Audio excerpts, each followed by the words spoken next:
Et nous sommes live. Bonjour à toutes et tous. Bienvenue sur ce webinar. Hyper content d'être là aujourd'hui. On va donc Quentin et moi-même, on va parler de culture du feedback. On va attendre 1 minute que tout le monde se connecte, la petite minute de politesse.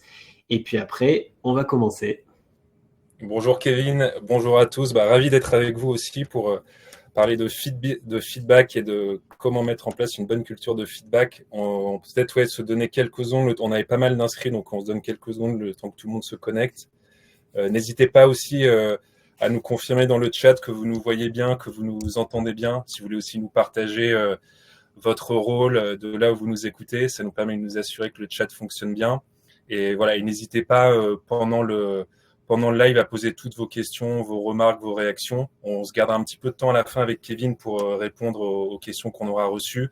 Et si on n'a pas le temps, on vous répondra ensuite par écrit à l'issue du webinaire. Donc n'hésitez pas à nous partager vos commentaires. Top. Je vois qu'on a quelques réponses, ça a l'air de fonctionner. Tout va bien. Super. On a la Touraine qui est représentée, Bordeaux, le groupe Leroy Merlin, ADO. Leroy Merlin, champion du feedback et du management. Lille, Lyon, Paris, avec quand même un Parisien, une Parisienne, pardon. Paris, voilà, Paris se réveille un peu.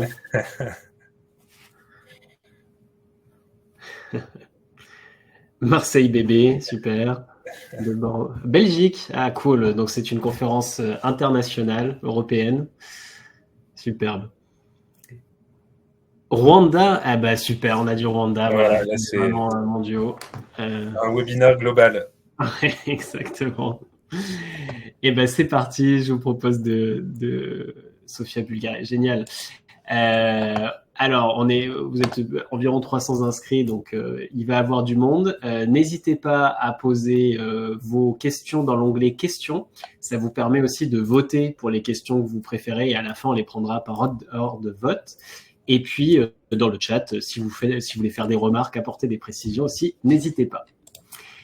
C'est parti. Alors, l'objectif du jour, c'est comment mettre en place une culture du feedback dans notre entreprise. Pour ça, on va faire 3 grandes parties. L'introduction, ensuite voir les différents types de feedback. Vous allez voir, il y en a plein, il y en a plus de 600 combinaisons possibles. Comment on fait de bons feedbacks en interne. Et on a voulu mettre l'accent avec Quentin sur l'importance du manager, qui est vraiment la clé pivot de toute culture du feedback. Globalement, pour tout ce qui est culturel d'entreprise, le manager, il est au centre et c'est encore plus vrai pour le feedback. Tout ça, ça va durer 30 minutes et ensuite, on fait un quart d'heure de questions-réponses. C'est là aussi où c'est le plus riche, généralement. C'est un moment qui vous est dédié à fond. Donc, n'hésitez pas à poser des questions au fil de l'eau quand elles vous viennent et puis on dépilera tout ça à la fin. Aujourd'hui, j'ai le plaisir d'être accompagné de Quentin. Quentin, on se connaît depuis pas si longtemps, depuis 1 an à peu près, Ouais. Mais on a des convictions vachement communes, donc je te laisse te présenter. Ouais, donc Quentin, donc moi je suis un des cofondateurs de Papwork, donc une solution spécialisée sur le management et le feedback. Pour vous donner voilà peut-être quelques ordres de grandeur, nous, on a créé la société en 2020, donc vraiment concentré sur le management, le feedback, avec comme point de départ, en fait, on a la conviction que le feedback, c'est ce qui détermine en très grande partie l'engagement des collaborateurs. Et pour autant, on fait le constat que parfois, les managers sont un petit peu livrés à eux-mêmes et ne savent pas comment bien gérer leurs équipes, comment partager du feedback. Et côté RH, alors que le feedback et le management est un levier très important d'engagement, on manque parfois, en tant que RH, de visibilité sur les pratiques et la culture managériale dans l'entreprise. Donc, on a créé une solution SaaS très simple qui permet au RH de construire sa culture et ses pratiques managériales et ensuite qui va se décliner au niveau de l'équipe puisque le manager va pouvoir partager du feedback et gérer son équipe en continu. Donc, on a vraiment cet ADN logiciel SaaS et on a aussi introduit plus récemment de la formation en management et donc on vient former en complément de l'outil tout ou partie des managers pour les aider à partager du bon feedback et à progresser en tant que manager. Top. Et ce qui est super avec Quentin et son équipe, c'est que vous avez une approche très produit, donc vous êtes forcément très centré sur la vraie valeur. Est-ce que les gens utilisent votre produit ou pas? Et c'est ça qui m'a vachement plu. Et donc je fais le parallèle, je me permets, merci Quentin, avec nous. Donc moi, Kevin Bourgeois, je suis CEO cofondateur de Supermoon. Je suis data scientist de formation, rien à voir avec la RH, mais il y a 8-9 ans, on a lancé Supermoon, donc on est une vieille startup, et on accompagne tous nos clients dans justement la récolte de feedback anonyme dans les transformations humaines de toutes les entreprises partenaires. On travaille avec des entreprises à partir de 100 collaborateurs. On a un tiers du CAC 40 en clients et donc on est agnostique sur le secteur. Ce qui nous intéresse, ça va être vraiment de comprendre sur le terrain comment sont vécues les transformations, comment on améliore l'engagement, la QVT, la rétention des collaborateurs. Et donc, on met en place ces solutions d'écoute qui transforment la data en axe de pilotage et en action. Et donc, bien sûr, au milieu de tout ça, il y a le feedback. C'est ce que fait Popwork et Supermoon. On voulait commencer par quelques stats sur le feedback qu'on a trouvé assez intéressantes. Donc, je voulais lire très rapidement. On a 65% des salariés qui veulent plus de feedback sur leur travail.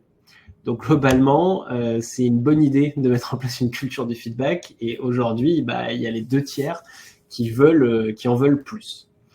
Ça a un bénéfice, le feedback, c'est-à-dire que vous avez environ 15% de turnover inférieur seulement sur le feedback. Pourquoi? Parce que ça permet bien sûr d'anticiper, quand on a du feedback, les turnovers et de régler les problèmes avant que la cocotte minute explose. Et pour parler des jeunes générations, les générations Y et Z bientôt qui arrivent sur le monde du travail, préfèrent recevoir des feedbacks immédiats plutôt que d'attendre un entretien formel. Et on le voit, tout ce qui est entretien annuel, toutes ces choses-là, ça se fluidifie. Et donc, c'est d'autant plus vrai avec les jeunes générations. Quentin, toi, côté Popcorn, tu as des réactions par rapport à ça? Non, c'est clair, ces chiffres-là, en effet, ils sont assez parlants. C'est clair, c'est une vraie réalité. Après, il y a beaucoup d'autres chiffres, il y a beaucoup de littérature sur le sujet. Et c'est clair qu'il y a un vrai besoin de feedback et parfois les gens ne reçoivent pas assez. Et nous, c'est vrai que c'est quelque chose qui me frappe souvent dans les clients qu'on accompagne, c'est qu'il y a souvent une tendance à sous-estimer le besoin de feedback de la part des managers et des collaborateurs. Et donc, nous, par exemple, notre solution, elle permet de ritualiser un moment de feedback entre le manager et le collaborateur de façon régulière. Et très souvent, on a nos clients qui commencent avec une fréquence mensuelle en se disant, bon, c'est déjà super si on arrive à faire en sorte qu'une fois par mois, nos managers et nos collaborateurs se partagent du feedback. Et ce qu'on observe, en fait, c'est que très souvent, quelques semaines ou quelques mois plus tard, la plupart des équipes sont passées en fréquence hebdomadaire. Donc, ça illustre, c'est un cas concret de nos clients, mais ça illustre assez bien ce besoin de recevoir du feedback de façon récurrente et régulière. Top. Bonne transition sur la suite qui est, du coup, quels sont les différents types de feedback? Souvent, on pense au feedback que justement le manager donne à son équipe en disant, ou à l'individu en disant t'as bien bossé ou t'as pas bien bossé. En fait, il y a plein de combinaisons. Il y a déjà le feedback qu'on donne, mais il y a aussi le feedback qu'on reçoit. Et dans toute culture du feedback, il y a un axe qui est comment j'apprends à recevoir aussi le feedback, voire à le solliciter. Vous avez justement le feedback qui est sollicité ou pas, qui est de l'individu ou du collectif, qui est formel ou informel, et les deux ont vraiment leur importance, une des stats qu'il montrait. Il y a le positif, négatif ou le un peu mix, un peu les deux. On va voir que c'est pas forcément une bonne pratique de faire un feedback neutre. Il y a le conditionnel, inconditionnel. Conditionnel, ça va être par rapport à ce que j'ai fait. J'ai fait une présentation pleine de fautes d'orthographe. On peut me faire le feedback là-dessus. L'inconditionnel, c'est sur ce que je suis.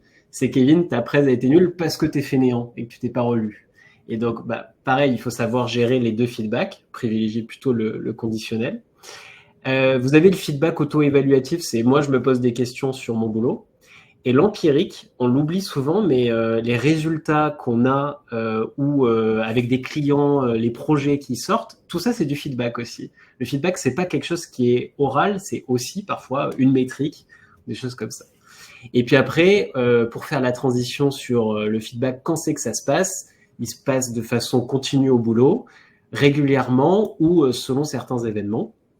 Et donc, une bonne stratégie, ça va être de prioriser tous ces feedbacks et de les identifier pour savoir lesquels on veut bosser. Quentin, du coup, Ouais, en effet, on voit que le feedback, il va, comme l'a montré Kevin, il prend de multiples formes et aussi il va intervenir dans plein de forums, à plein d'occasions différentes dans l'entreprise. Et donc ça, je pense que c'est une première, quand on cherche à mettre une bonne culture de feedback, je pense que c'est important d'avoir en tête de bien cartographier ces différents moments, ces différentes occasions qui vont être l'opportunité de partager du feedback. Donc il y en a beaucoup, mais on pourrait en quelque sorte les catégoriser en 3 catégories. Il va y avoir plutôt du feedback, on va dire, individuel ou individualisé. Donc là, c'est surtout entre le manager et le collaborateur. Ça peut être les points one-to-one, les points hebdomadaires. Ça peut être l'entretien de performance. Donc là, c'est vraiment individuel. Il va y avoir des forums de feedback plus collectifs. Donc ça va être par exemple les points d'équipe entre le manager et l'ensemble des collaborateurs. Ça peut être la revue 360 où une fois par an, le manager ou le collaborateur va recevoir du feedback de la part d'autres personnes dans l'entreprise.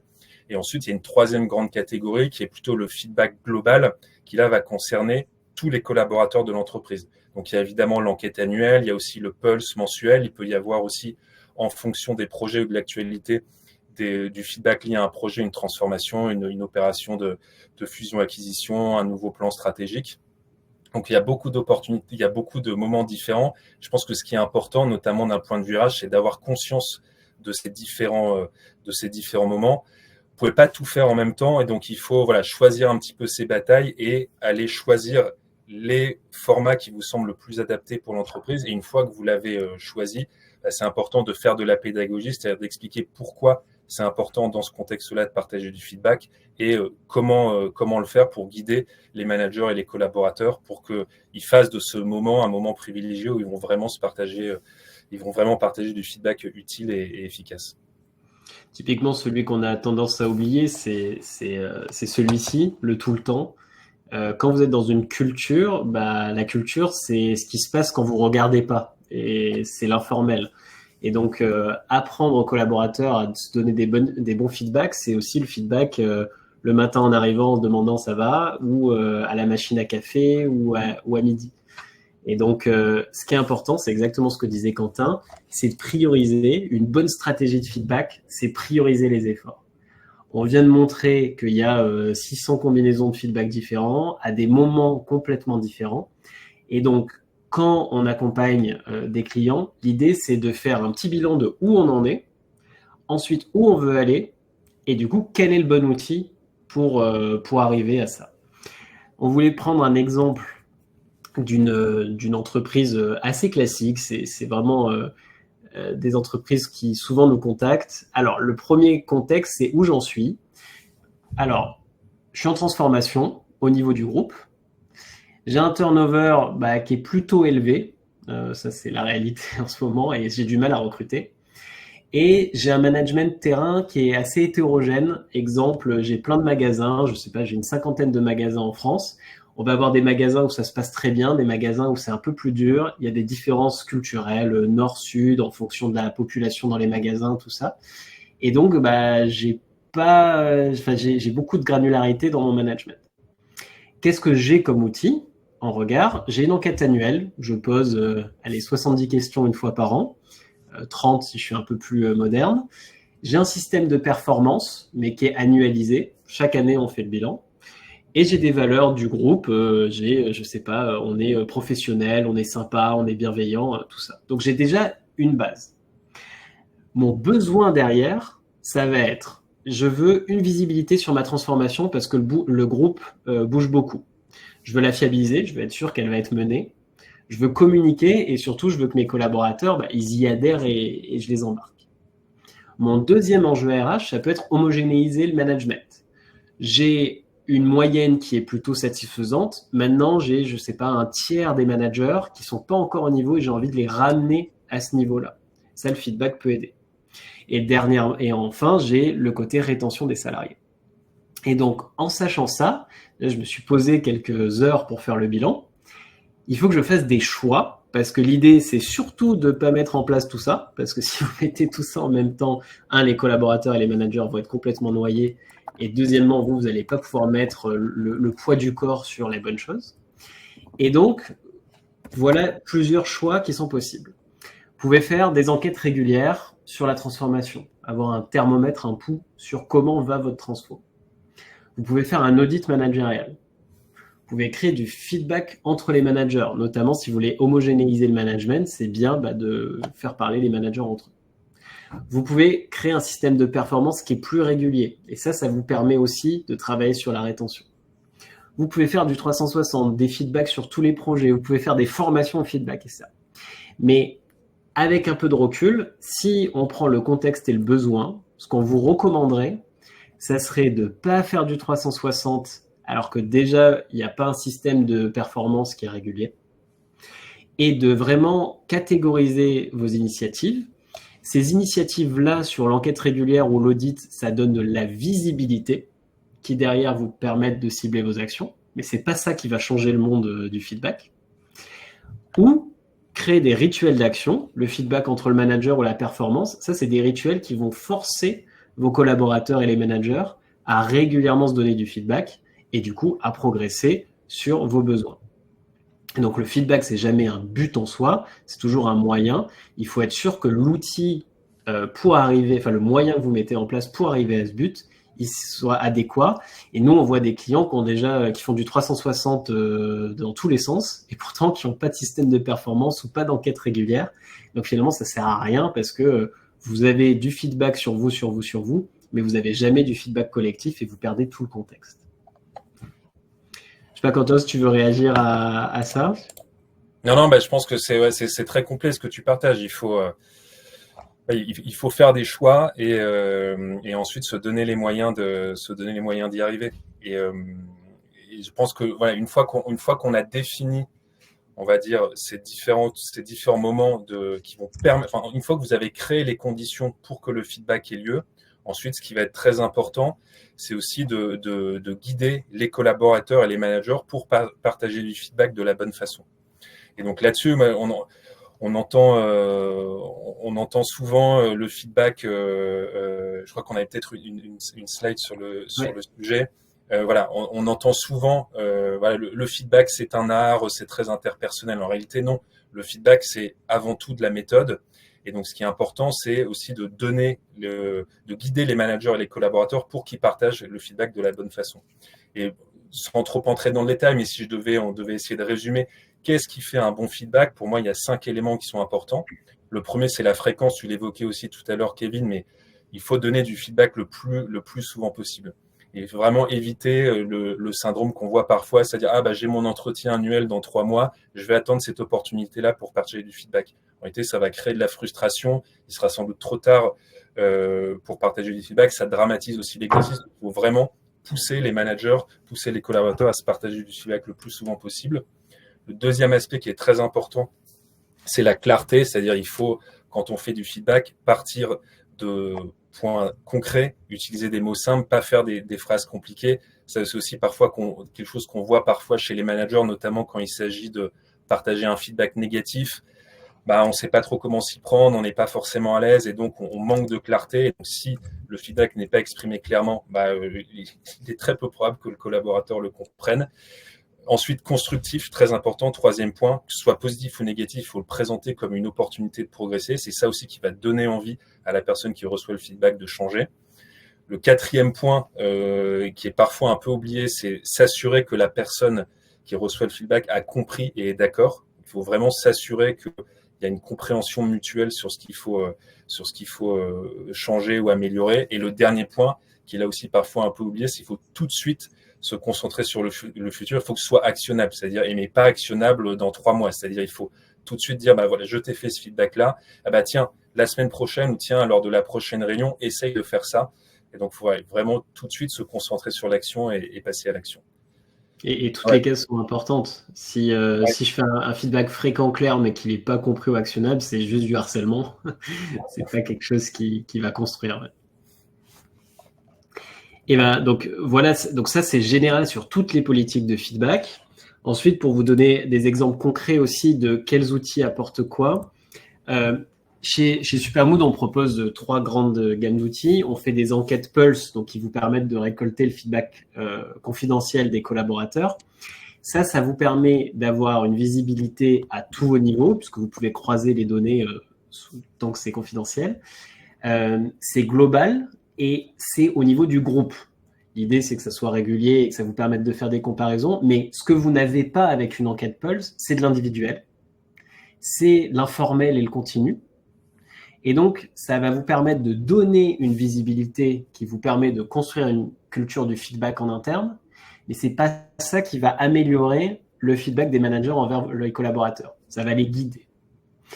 On a un autre outil qui s'appelle Connect, où là, l'idée, c'est vos managers ont plein de sujets, ils s'y inscrivent et ça crée des petites visios de 30 minutes par petit groupe de 5 jusqu'à 5 managers.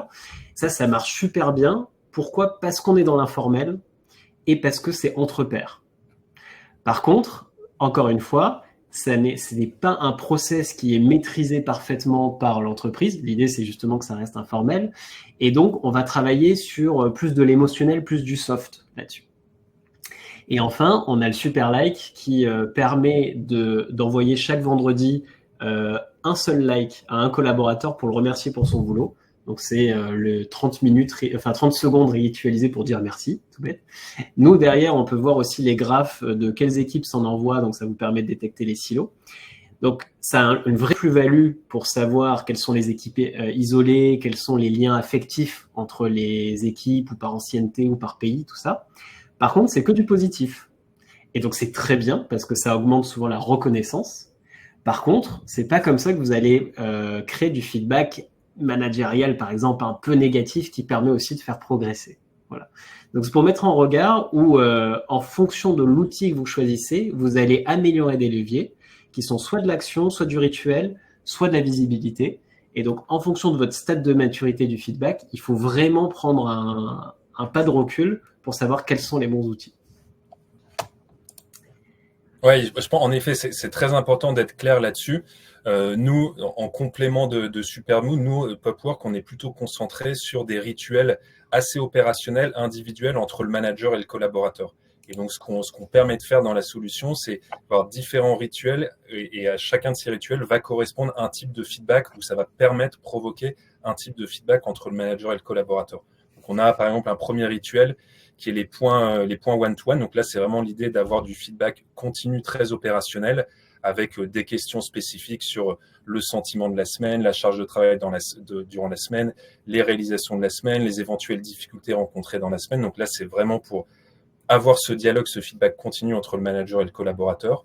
Ensuite, on a un deuxième rituel dans Popwork où on permet du feedback sur la performance. Donc là, c'est autour notamment de l'animation des objectifs où le collaborateur va être invité tous les mois ou tous les trimestres à remonter ses objectifs, à partager un statut sur l'objectif, un petit commentaire. Donc là aussi, ça permet un feedback objectif plus quantitatif sur les objectifs.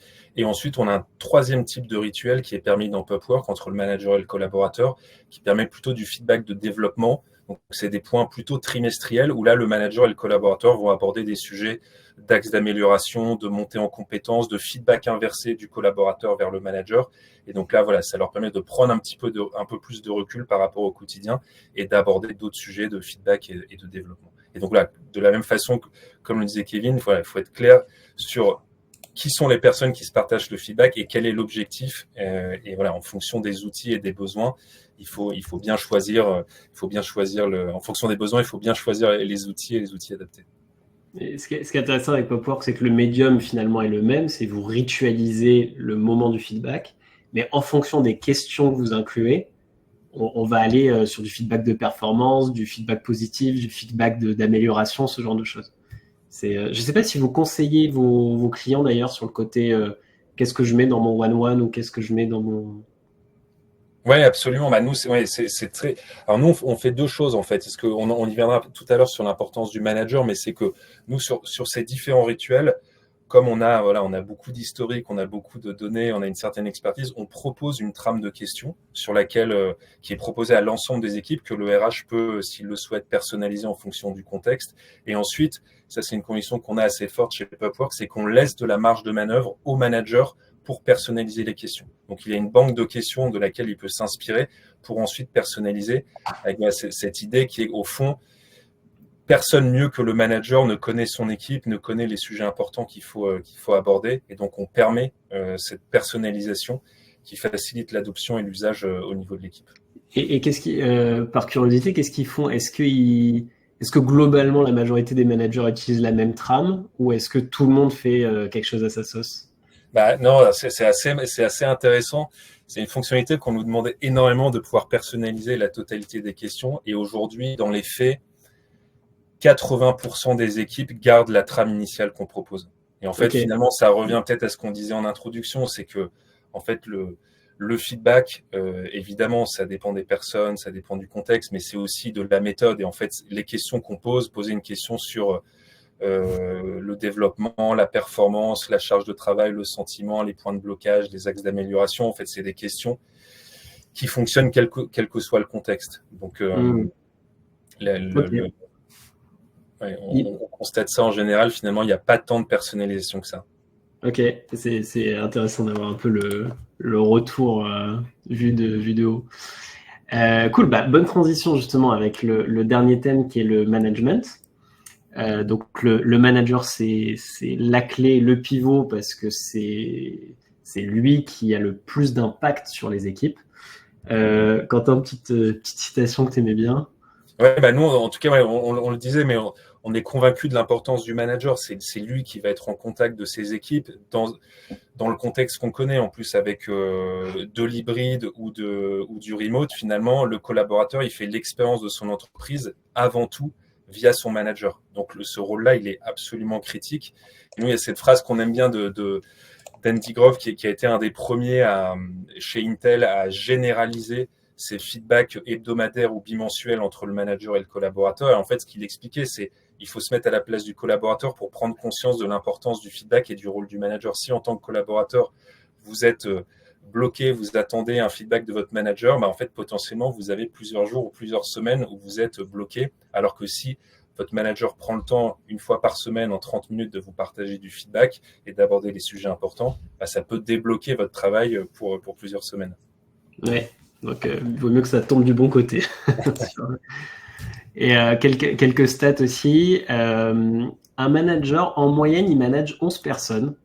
C'est assez marrant, quand on en a parlé en préparation avec Quentin, certains nous disaient ah ouais, je pensais que c'était moins ou je pensais que c'était plus. À une certaine époque, il y a 10 ans, on était plutôt sur du 5 à 7 personnes. Et puis aujourd'hui, vous avez un phénomène qui est que les entreprises s'aplatissent. On fait des entreprises de plus en plus flat.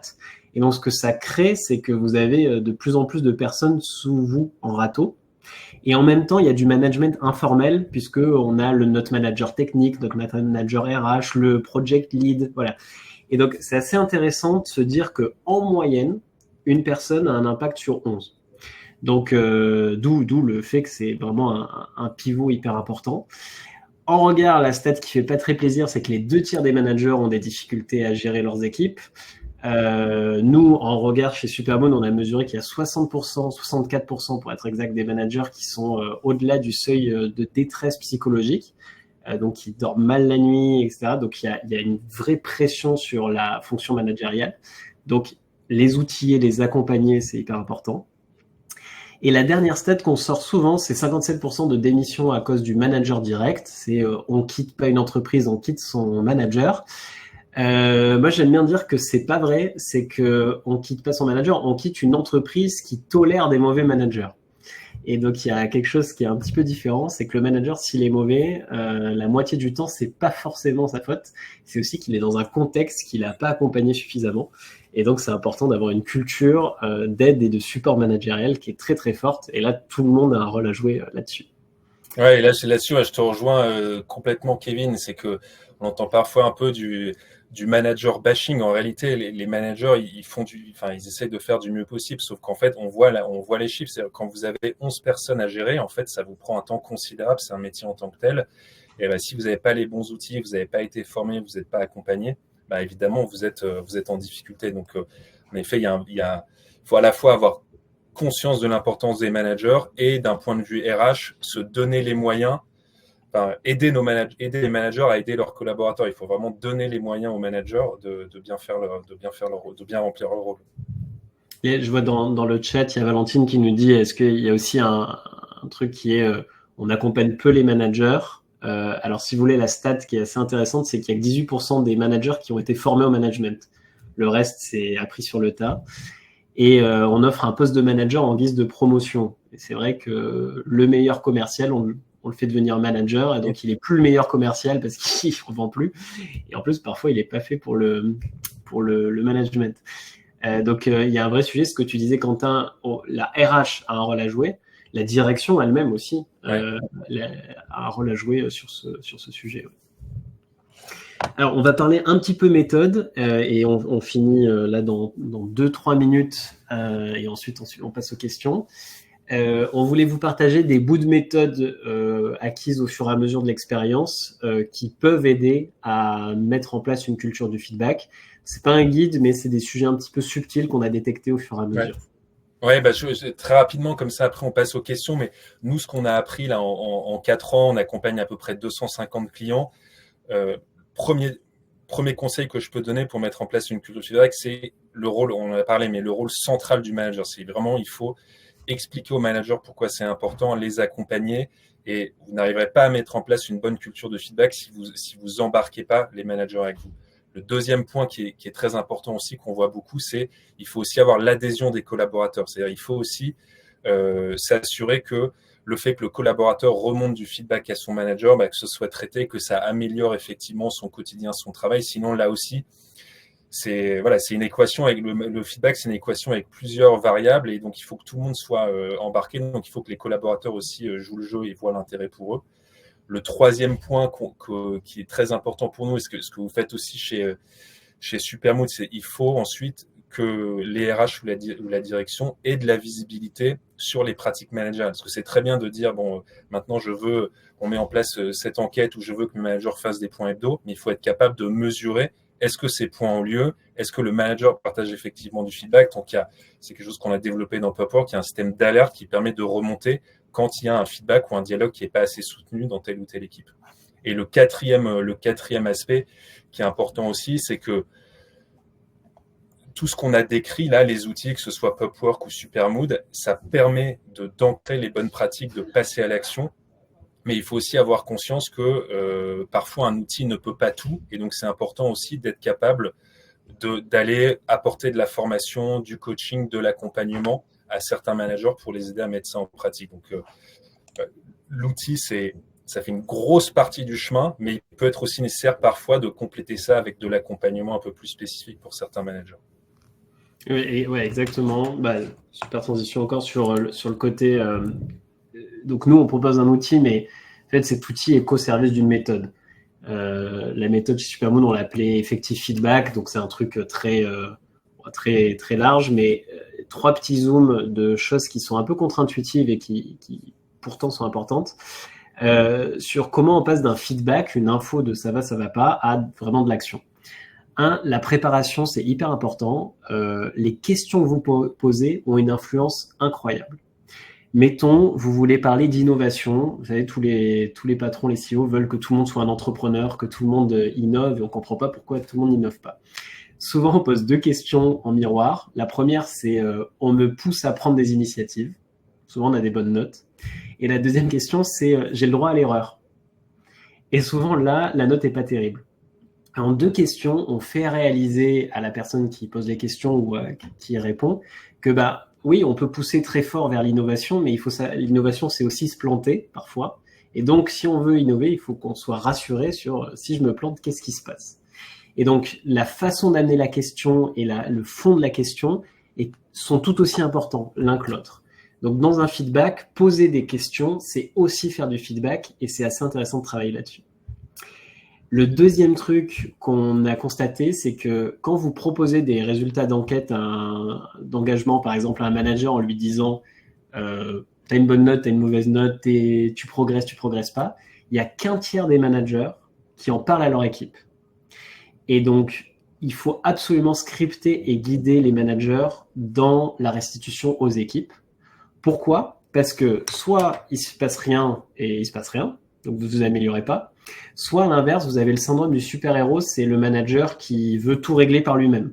D'ailleurs, qu'on peut retrouver côté RH, où on a des entreprises où il y a 3 RH qui sont responsables de l'engagement de 10 000 personnes. C'est pas possible. L'engagement, ça doit être partagé. Et donc, dans la restitution, il vaut mieux commencer par présenter les résultats à son équipe, dire voilà les résultats, qu'est-ce que collectivement on peut faire? Qu'est-ce que moi je peux faire en tant que manager?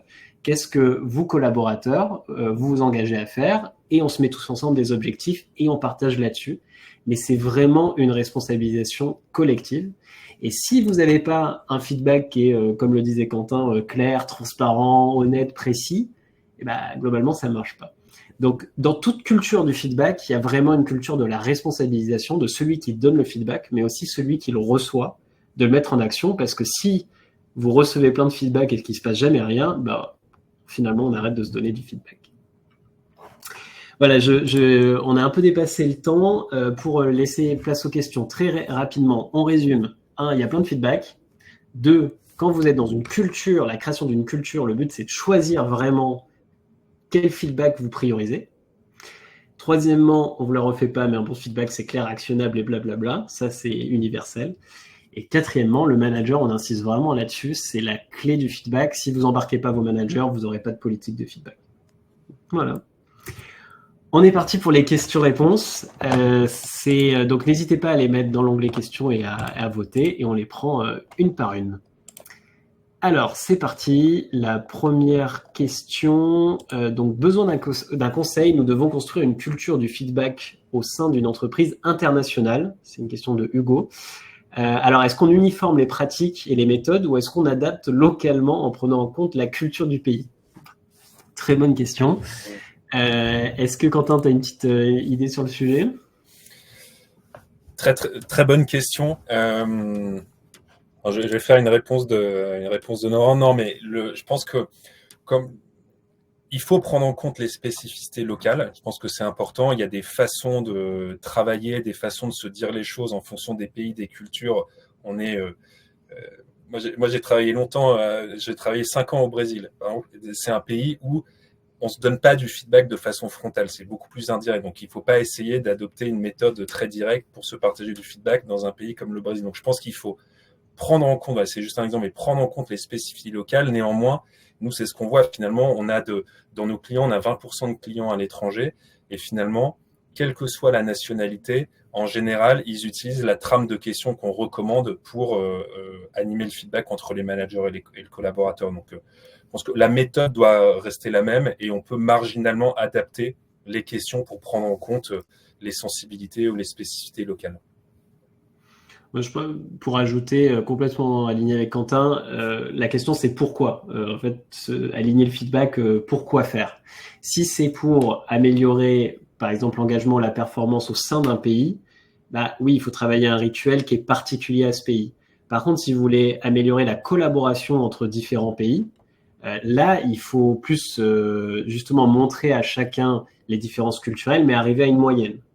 Un exemple, on a eu comme intervenant Bernard Coulati, qui est ancien DRH de Pernod Ricard et qui a été DRH notamment Asie. En Asie, on ne dit pas trop de choses négatives, notamment sur le patron. Et donc, il a mis comme objectif, quand il est arrivé, que chacun lui sorte 3 trucs négatifs par semaine. Et ça a été hyper laborieux. Et puis finalement, il est arrivé. Il a même dû dire au bout d'un moment, oh, attendez, pas que des trucs négatifs. Mais au moins, il a déplacé le curseur vers une moyenne qui était acceptable au niveau du groupe. On a une autre question qui est de Stéphane. Comment garder un équilibre entre l'introspection en interne de l'entreprise avec une culture du feedback, par exemple la réunionnite, tout ça, et le temps consacré à l'externe, c'est-à-dire à ses partenaires et à ses clients? Un petit avis là-dessus? Je pense qu'il faut trouver le bon équilibre. Je pense que ce qui est important aussi, c'est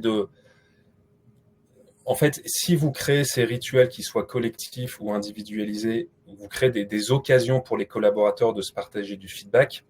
Ça veut pas nécessairement. En fait, le simple fait de créer ce canal-là, de créer ce forum-là, ça a déjà beaucoup de valeur et ça ne veut pas dire nécessairement qu'il faut que toutes les semaines, les managers et les collaborateurs se partagent énormément de feedback. Il y a aussi plein de moments, plein de semaines où c'est rien à signaler. Finalement, il n'y a pas de gros sujets à aborder.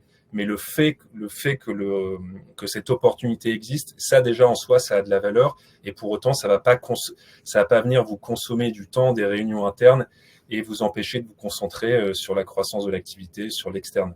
Donc, je pense que voilà, c'est pas exclusif. Vous pouvez avoir ces différents rituels de feedback et vous les utilisez, vous les actionnez quand c'est nécessaire pour que ça devienne pas trop chronophage, pardon. Ouais, il faut pas forcément opposer les deux. Et quelque chose, par exemple, pour les startups qu'on a tendance à faire, c'est de faire du feedback pour faire du feedback et de pas l'ancrer dans une logique de performance ou d'engagement.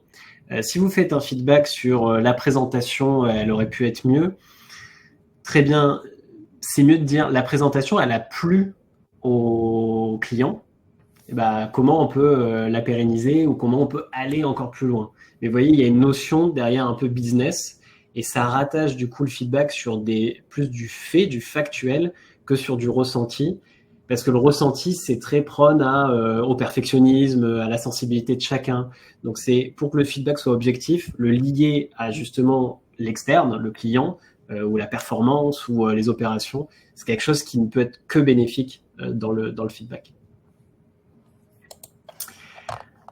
Une autre question de Claire qui est assez liée à celle d'Hugo. Au sein d'une petite entreprise type start-up, une centaine de collaborateurs multipliés, belle start-up déjà, population assez jeune, comment on communique sur la mise en place de la culture du feedback? Alors, ça je me permets de commencer, Quentin. Déjà, la culture du feedback, c'est quelque chose qu'on a vu qui est hyper protéiforme. Donc, pour pas noyer le collaborateur, il faut être assez précis en disant, est-ce qu'on parle de comment nous on se parle en one-one, comment les managers parlent à leurs équipes et comment les équipes parlent à leurs managers, ou est-ce que c'est quelque chose de global? Et donc, il ne faut pas tout confondre. Alors moi j'ai un petit biais sur il faut commencer par mesurer où on en est, et donc au niveau global c'est du feedback de l'ensemble du groupe vers la direction. Ça c'est mon petit biais Supermoon, mais disons qu'il faut y aller petit à petit. Et deuxièmement, il faut toujours expliquer encore une fois pourquoi. Quand vous êtes dans une population assez jeune, des gens qui ont par exemple pas travaillé avant, qui sont sortis d'école, ils ont aucune notion, aucun benchmark de qu'est-ce que le monde du travail et qu'est-ce qui est normal ou pas. Je me rappelle chez Supermoon quand on a dit on fait des vacances illimitées. On a eu un accueil assez mitigé parce que pour la moitié des gens dans Supermoon, ils n'avaient pas connu autre chose. Donc c'est vraiment important de replacer et de dire pourquoi une culture du feedback c'est important et donner 2-3 exemples de ce qu'est un bon feedback. Je peux vous donner une astuce que nous on fait dans nos valeurs, c'est je suis avec un collègue qui fait une présentation face à un client et c'est désastreux. On sort du rendez-vous et je sens que le collègue il est hyper touché, il est au bord des larmes parce qu'il sait qu'il a foiré. Et en même temps, moi j'ai plein d'idées sur comment il pourrait faire mieux. Qu'est-ce que je fais? Est-ce que je lui donne un feedback transparent en disant tu aurais pu faire ça mieux et ça se serait mieux passé? Ou est-ce que je me dis c'est pas le bon moment, là il est déjà au bord des larmes, voilà. Et bien selon votre culture, on va aller vers un feedback ou l'autre. Il y a une culture de l'empathie où on va privilégier l'émotion du collaborateur et on va mettre ça plutôt en retrait. Et donc on le fera plus tard. Ou de la transparence et de la progression en disant même si c'est dur sur le moment, c'est le moment où il faut le faire parce que c'est là que ça va le marquer. Et donc ça dépend de votre culture d'entreprise et c'est pour ça qu'il faut que vous le définissiez assez bien. Attends, je sais pas si tu veux rajouter des choses. Ouais, non, je suis totalement d'accord. Je pense que c'est très important de faire l'effort de définir, de communiquer, de faire de la pédagogie sur cette définition. Nous, par exemple, ce qu'on recommande souvent quand on veut mettre en place une culture du feedback dans les équipes, c'est aussi de définir une charte managériale. C'est-à-dire, en gros, dans notre entreprise, ça veut dire quoi être manager? Qu'est-ce qu'on attend d'un manager à la fois dans les choses à mettre en place dans son équipe, à la fois dans l'attitude et dans les valeurs. Donc voilà, ça peut être aussi un moyen avant de parler de culture d'essayer de mettre en place des choses, de communiquer, il faut être super clair sur, comme le disait Kevin, sur c'est quoi nos valeurs, c'est quoi être un manager chez nous, qu'est-ce qu'on attend de nos managers, qu'est-ce que les collaborateurs peuvent légitimement attendre de la part de leur manager, il faut surtout pas bâcler cette phase de définition qui est en fait super importante, qui va conditionner tout le reste. Tout à fait. Alors on enchaîne, il nous reste une dizaine de questions pour quelques minutes. Donc, on va y aller assez rapidement. Une question de Ludovic sur est-ce qu'on voit des bonnes pratiques ou des erreurs à éviter pour créer une culture de confiance dans le feedback? C'est une très bonne question. S'il n'y a pas de confiance dans l'entreprise, de toute façon, je travaillerai ça avant de travailler quoi que ce soit d'autre. Donc, la confiance, c'est hyper... c'est vraiment la base de la pyramide de Maslow dans l'engagement. Des astuces, c'est commencer doucement, c'est-à-dire sur des feedbacks qui sont négatifs. Moi, j'aime bien dire négatif, et pas forcément que d'amélioration, mais quelque chose qui est négatif, mais derrière qui est actionnable très rapidement. Et ça montre que parfois, comme quand on a un coach au sport, si le coach nous dit toujours c'est bien, on progresse pas. Et donc, vous pouvez prendre des images comme ça qui permettent de montrer que qu'on fasse confiance ou pas, même si on pense qu'à la performance, c'est important de parfois donner du feedback un peu incisif tant qu'il y a une solution derrière. Quentin, tu as un truc à ajouter? Tout à fait d'accord. Je pense que confiance, responsabilisation des équipes, c'est la clé. Et moi, on a eu une fois un cas un peu particulier d'un client qui a mis en place Popwork dans l'ensemble de ses équipes pour que les managers fassent des sessions de managers collaborateurs fassent des sessions de feedback toutes les semaines. Et la direction nous a dit je veux voir ce qui se passe, je veux absolument être en copie de ces échanges pour voir si ce que les managers, les collaborateurs se partagent. Et donc nous on leur a dit techniquement ça serait faisable, mais il faut surtout pas faire ça en fait. Il faut au contraire, il faut vraiment créer cet espace de confiance, de confidentialité entre le manager et le collaborateur, qu'ils aient conscience qu'ils ont ce moment privilégié pour se partager des choses sans qu'une troisième personne, les RH notamment, puisse y avoir accès. Donc c'est la confiance, super important quoi. J'enchaîne avec une question de Jean-Pierre qui dit dans le cas d'un feedback négatif, le fait de le formaliser, de l'écrire, ça risque d'être un frein. Comment on lève ce frein? Dans une des formes du feedback dont on n'a pas parlé, il y a le feedback privé et le feedback public. Donc, qui a accès à ce feedback? C'est hyper important ce que dit Quentin. Quand tout le monde y a accès, il y a une certaine forme de censure qui s'impose. Sinon, non.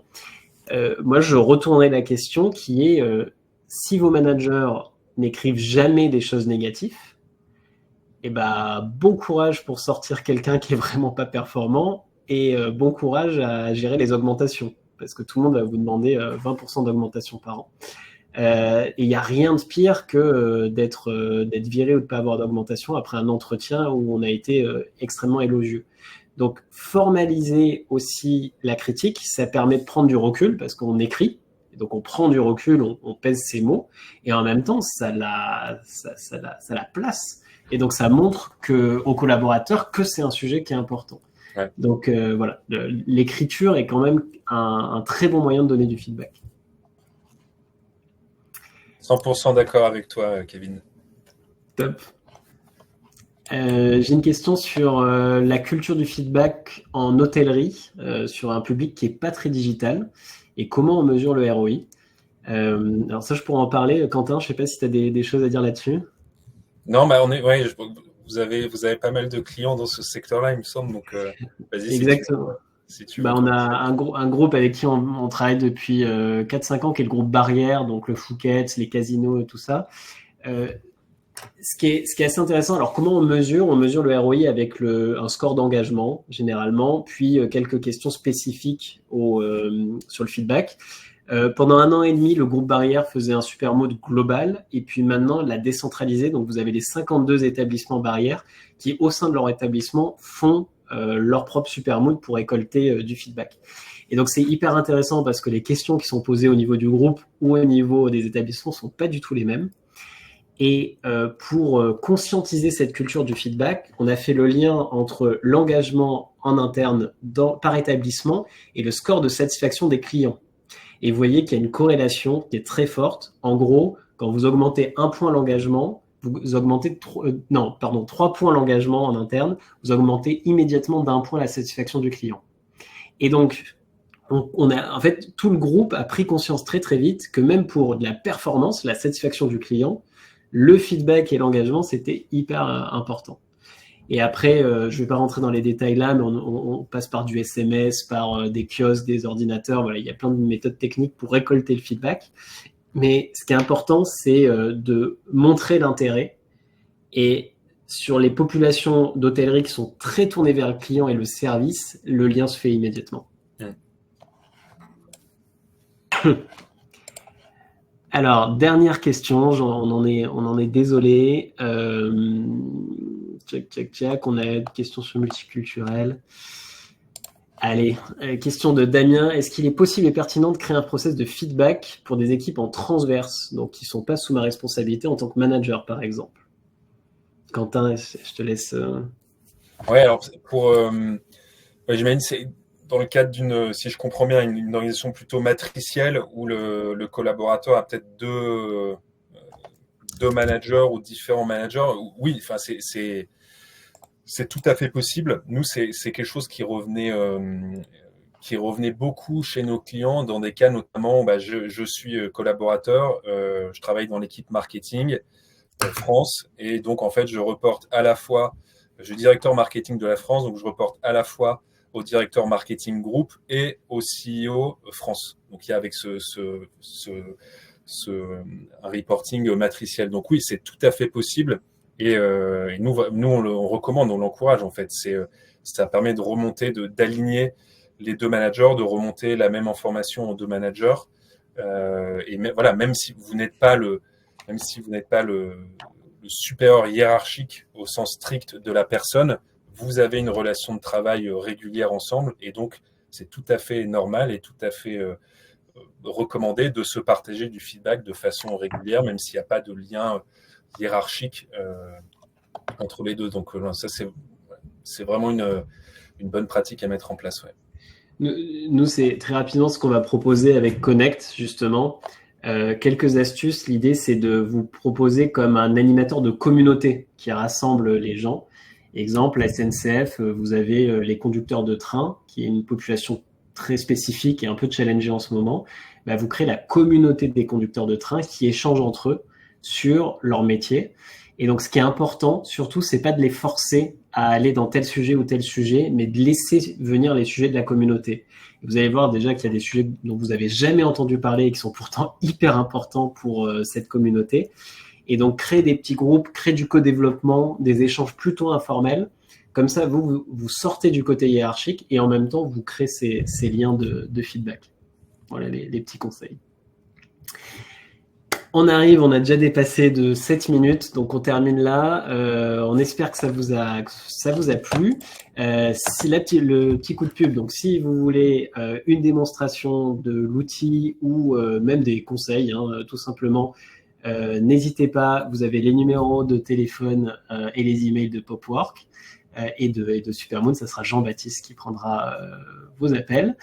Si vous avez des questions complémentaires qui n'ont rien à voir avec ce qu'on propose, n'hésitez pas à envoyer un mail et on vous répond avec plaisir.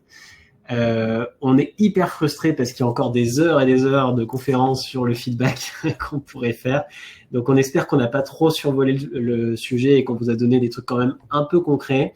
Pensez bien à prendre ce pas de recul sur le feedback, ça sert à quoi? C'est tout par de là.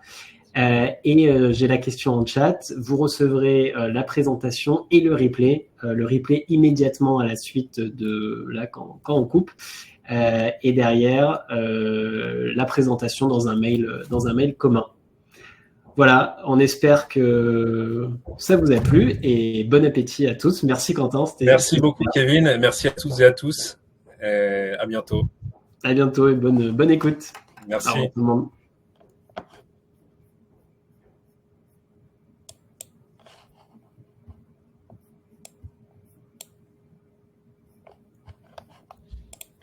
Ça va se terminer.